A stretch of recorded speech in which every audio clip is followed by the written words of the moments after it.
वो दूसरे थे, क्योंकि राम जी का समय और महाभारत का समय, उसमें कई लाख वर्ष का अंतर है। तो एक मनुष्य की आयु कई लाख वर्ष तो नहीं हो सकती ना। रामायण से महाभारत तक वो जीवित रहे, है ना। हनुमान जी के बारे में भी ऐसा कहते हैं, हनुमान जी रामायण में भी थे और महाभारत में भी थे, ऐसा दिखाते हैं। वो सब झूठ है, वो सब गलत है, सब गलत है। कसौटी पर तोल के देखो, पता चल जाएगा क्या सच और क्या झूठ। महर्षि दयानंद जी ने ऋग्वेद आदि भाष्य भूमिका में लिखा है कि एक मनुष्य अपनी आयु कहाँ तक बढ़ा सकता है। तो 300-400 वर्ष तक उन्होंने स्वीकार किया। वेद मंत्र के आधार पर एक मनुष्य की शरीर की आयु अधिकतम 400 वर्ष हो सकती है, इससे अधिक नहीं।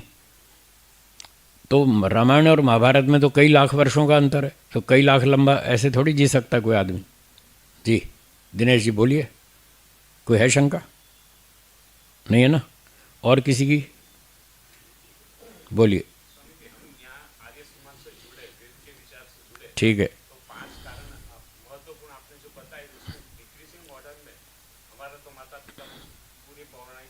ठीक है।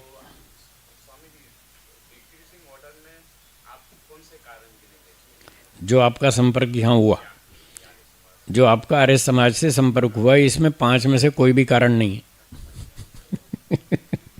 ये तो संयोग है। आपका संपर्क हुआ, ये संयोग से हुआ। हाँ, अचानक कोई तुक्का लग गया, किसी के कांटेक्ट से आप यहाँ आ गए आर्य समाज में, ये तो संयोग है। अब संपर्क होने के बाद अब 5 कारण लागू होंगे। संयोग होने के बाद फिर 5 कारण लागू होंगे। हाँ, यहाँ से फिर उसके आधार पे आपकी प्रगति होगी। हाँ, टिक गए। वो क्यों टिक गए? आपके संस्कार थे पिछले, इसलिए टिक गए। फिर आपने मेहनत की, ये 2 कारण हो गए मुख्य। अब 5 में भी फिल्टर करें तो 2 सबसे बड़े कारण हैं। सबसे बड़े ये 2 कारण हैं, एक तो अपने पिछले संस्कार और एक वर्तमान की मेहनत। ये 12 में से 2 सबसे बड़े कारण हैं, और ये दोनों आपकी जिम्मेदारी, आपके ही कारण है। पूर्व जन्म के संस्कार भी आपने बनाए और वर्तमान में मेहनत भी आप कर रहे हैं। इसलिए व्यक्ति के बनने या बिगड़ने का सबसे बड़ा जिम्मेदार वो खुद है। बाकी तो सब बहानेबाजी है कि साहब माहौल ऐसा है जी, कोई गुरु नहीं मिलता है, कोई पुस्तक नहीं मिलती है, कोई फलाना नहीं मिलता है, ये सब बहानेबाजी। स्वामी दयानंद जी को कहाँ गुरु मिला? वर्षों तक ढूंढा, वर्षों तक खोज की, घर बैठे थोड़ी मिल गया। तो कितने वर्षों तक उन्होंने खोज की, पुरुषार्थ किया, तो मिल गया ना, तो कर गए प्रगति। पूर्व जन्म के संस्कार अच्छे थे, फिर माता पिता अच्छे मिले, वो भी ब्राह्मण परिवार के थे, और फिर गुरुजी अच्छे मिल गए, ढूंढ ढूंढ के एक बढ़िया गुरुजी मिल गए उनको। तो उनको माता पिता अच्छे मिले, गुरु अच्छे मिले, उनके अपने पूर्व संस्कार बहुत अच्छे थे और खूब मेहनत की। 5 कारण उनके पक्ष में हैं, इसलिए वो पहुंच गए ऊपर। हाँ, कुछ उल्टा पढ़ाया, लेकिन फिर भी बहुत लोगों से अच्छे थे। हाँ, वैश्य परिवार के नहीं थे, क्षत्रिय परिवार के नहीं थे। अगर वैश्य परिवार में होते तो और ज़्यादा मेहनत करनी पड़ती। कुछ गलतियां तो थी, पर बहुत सारे प्लस पॉइंट भी थे। तो जितना कर्म था उस हिसाब से फल मिला। हाँ, वेद पढ़ा है ना, वो ब्राह्मण थे ना, इसीलिए तो पढ़ा उन्होंने। यजुर्वेद पूरा याद कर लिया था उन्होंने, घर में रहते रहते। ऐसा हमने सुना है 14 वर्ष की आयु तक उन्होंने पूरा यजुर्वेद याद कर लिया था। हाँ, महर्षि दयानंद जी ने, छोटी उम्र में। तो वो पूर्व जन्म के कर्म अच्छे थे, जिस कारण उनको अच्छा परिवार मिला, माता पिता मिले, ये कर्मों का फल था। और संस्कार भी अच्छे थे, कर्म के साथ साथ संस्कार भी अच्छे थे, इस कारण से उनको वेदों में रुचि हुई और पढ़ते गए। जो माता पिता सिखाते गए वो सीखते गए और उस पर मेहनत करते गए। तो इन सारी बातों से पता चलता है उनके पूर्व संस्कार बहुत अच्छे थे, कर्म अच्छे होने के कारण अच्छे माता पिता मिले, ब्राह्मण कुल वाले, और फिर गुरु भी अच्छे मिले, मेहनत करके ढूंढ लिए उन्होंने, फिर खूब मेहनत की, खूब तपस्या की, तो उनका कल्याण हो गया। तो ऐसे ही हमको भी करना चाहिए। अपना अपना हिसाब देखें कि आपके 5 फैक्टर में से कितने फैक्टर अच्छे हैं, कितने पॉजिटिव हैं, वो ठीक है, आपकी संपत्ति है। और बाकी जो जो अब वर्तमान में संभव है उतना वर्तमान में पुरुषार्थ करें। अब वर्तमान में ढूंढो भाई, कोई आपको अच्छा गुरु मिले तो अच्छे गुरु की खोज करो, जैसे महर्षि दयानंद जी ने की, आप भी करें, कोई एक गुरु बना के चलें। हमारे गुरु जी कहते थे जब तक समाधि प्राप्त नहीं हो जाए तब तक आपको एक शरीरधारी गुरु की आवश्यकता है, वरना आप भटक जाएंगे। हाँ, अगर गुरु नहीं बनाया तो भटक जाएंगे। पौराणिकों में ये बहुत परंपरा है गुरु बनाने की, वो परंपरा ठीक है, वेदोक्त है, वेदों में लिखा है कि गुरु बनाओ, बिना गुरु के कल्याण नहीं होता। पर वहाँ दिक्कत क्या है, वहाँ वो गुरु तो बनाते हैं पर वहाँ गुरु ठीक नहीं मिलते, वहाँ गुरु अच्छे नहीं मिलते। आर्य समाज में गुरु अच्छे मिलते हैं, यहाँ कोई गुरु नहीं बनाता। यहाँ सारे ही गुरु बन जाते, थोड़ा सा सीख के वो खुद ही गुरु बन जाते। तो यहाँ ये गड़बड़ है, वहाँ वो गड़बड़ है, गड़बड़ दोनों जगह है। तो अपनी अपनी गड़बड़ ठीक करें। बोलिए।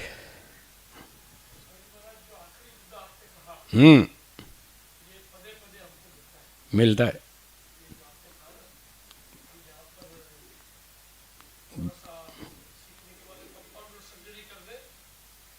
हाँ, बिगड़ जाता है ना।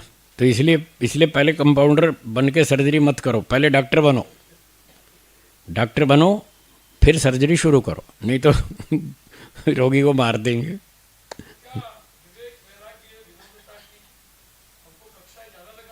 बिल्कुल लगानी चाहिए, ये उसी की तो क्लास है। जो हमारा योग दर्शन चल रहा है ये विवेक बढ़ाने के लिए, सभ्यता बढ़ाने के लिए, नम्रता बढ़ाने के लिए, ईश्वर भक्ति बढ़ाने के लिए, अपने जीवन का उत्थान कल्याण करने के लिए ये कक्षा चल रही है। ऐसी कक्षाएं बार बार लगनी चाहिए। तो इससे हमारे संस्कार अच्छे बनेंगे, विद्या बढ़ेगी, संस्कार अच्छे बनेंगे, थोड़ा हम पुरुषार्थ करेंगे तो हमारी उन्नति होगी। पहले अपनी उन्नति करनी है फिर दूसरों की। जो आदमी खुद ही डॉक्टर नहीं बना तो दूसरे की चिकित्सा क्या करेगा, मार देगा रोगियों को। इसलिए पहले अपनी योग्यता बनाइए। गुरुजी ने यही सिखाया था, स्वामी सत्यपति जी महाराज ने यही सिखाया था, पहले खुद अपनी योग्यता बनाओ फिर दूसरों को सिखाओ। और जो सीखना चाहे उसको सिखाओ, जो नहीं सीखना चाहे उसको नमस्ते कर लो, झगड़ा नहीं करना। झगड़ा नहीं करना। बोलिए आखिरी सवाल। अंतर है। बुद्धि एक पुर्जे का नाम है। यहाँ पर जो पुर्जा है ना, जिससे हम डिसीजन लेते हैं, उसका नाम है बुद्धि। और जो हमने शास्त्रानुकूल डिसीजन लिया उस डिसीजन का नाम है विवेक। नहीं, थोड़ा औरों में भी होता है, बाकियों में बहुत कम होता है। बाकी मनुष्यों में ज़्यादा होता है, मनुष्यों में भी सब में एक जैसा नहीं है। अरे इसको अंग्रेजी में बोलते हैं विजडम। विजडम, नॉलेज अलग चीज़ है, विजडम अलग चीज़ है। नॉलेज तो रावण को भी थी पर उसके पास विजडम नहीं था। विजडम था श्री रामचंद्र जी के पास, बस। तो फिर विजडम का ये प्रभाव देख लो, आज तक उनका सम्मान हो रहा है और रावण को आज तक जूते पड़ रहे हैं। तो बुद्धि एक पुर्जा है और जो विवेक है वो विजडम का नाम है। तत्व ज्ञान, उसको क्या करना चाहिए उसका क्लियर डिसीजन होना चाहिए, उसका नाम है विवेक। हाँ जी।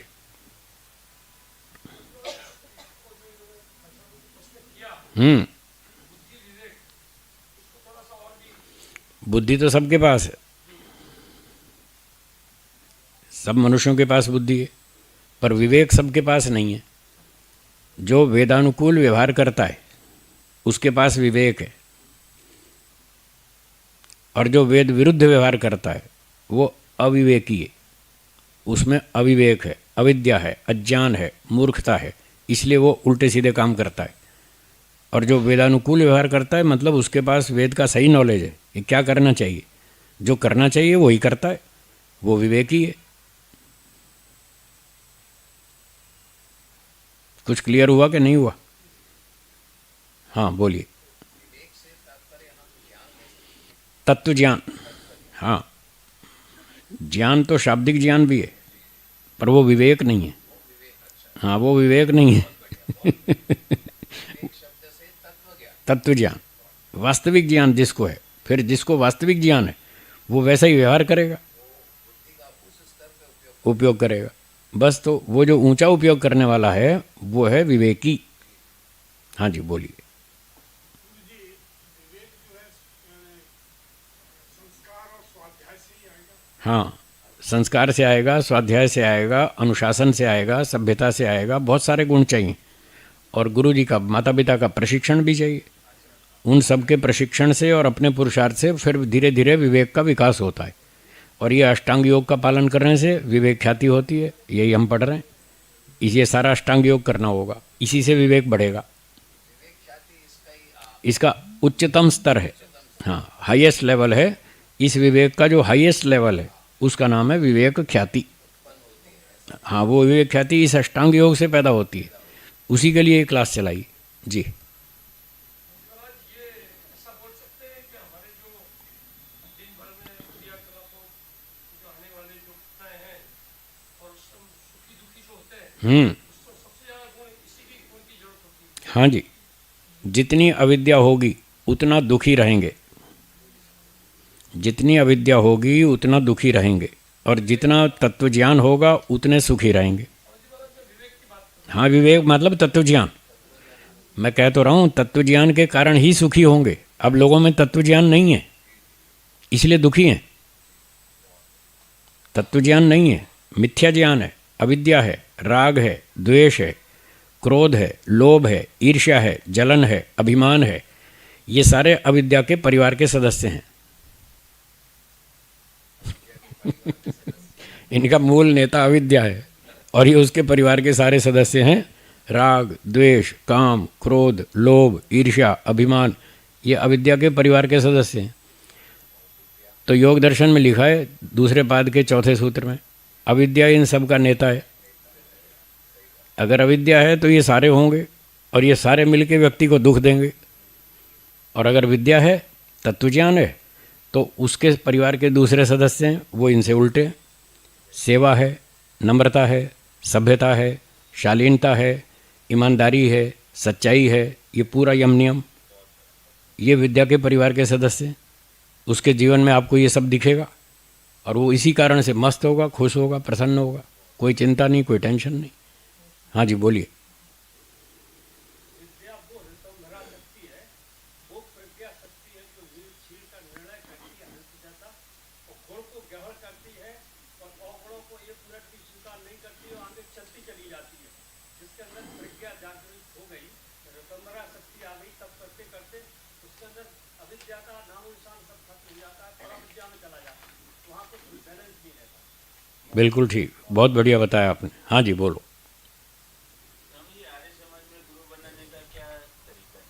तरीका यह है, पहले गुरु की परीक्षा करो।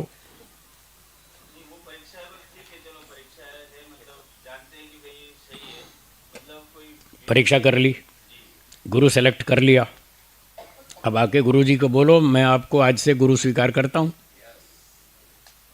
और फिर जब गुरु स्वीकार कर लिया तो फिर गुरु जी भी बताएंगे मैंने आपकी परीक्षा अभी की या नहीं की। चेले ने तो परीक्षा कर ली, उसने तो सेलेक्ट कर लिया, पर गुरुजी भी तो चेले की परीक्षा लेगा ना। वो भी परीक्षा करेंगे और वो बताएंगे कि मैंने अभी आपको चेला स्वीकार नहीं किया है, अभी मैं और परीक्षा करूँगा। फिर जब दोनों एक दूसरे की परीक्षा कर लेंगे, शिष्य को ये स्वीकार हो जाए कि ये गुरुजी ठीक है, ये हमें ठीक रास्ते पर ले जाएंगे, और गुरुजी भी परीक्षा कर लें कि ये चेला मेरा नाम नहीं डुबोएगा ये ठीक काम करेगा, जो मैं कहूँगा उसका पालन करेगा। जब उसको इतना विश्वास हो जाए तब दोनों बैठकर गुरु शिष्य संबंध को स्थापित करें।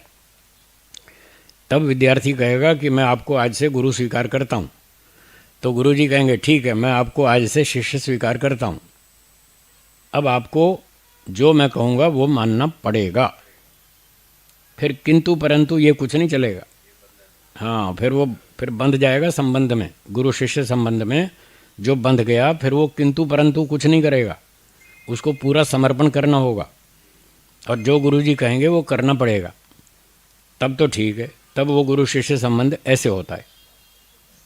इसकी कुछ कुछ झलक पौराणिकों में दिखती है। वहाँ जो चेले किसी को गुरु बनाते हैं तो वो गुरु जी की बात को पत्थर की लकीर मान के चलते हैं, बहुत अधिक पालन करते हैं, चाहे वो ठीक हो चाहे गलत हो, जैसी भी हो, पर वो पालन करते हैं, उनकी श्रद्धा बहुत अच्छी देखती है। तो ऐसी बनानी चाहिए। योग्यता बनाओ, परीक्षण करो, फिर गुरु शिष्य संबंध स्वीकार करो। समय समाप्त हो गया, इतना कहकर विराम देते हैं। बाकी चर्चा 30 अप्रैल को, 30 मार्च को रात्रि कक्षा में हम आगे सत्र को बढ़ाएंगे। धन्यवाद। ओ ओ ओ आज के इस विशेष मार्गदर्शन के लिए एक बार तालियों की गड़गड़ाहट के साथ पूज्य स्वामी जी महाराज का बहुत बहुत कोटि कोटि धन्यवाद।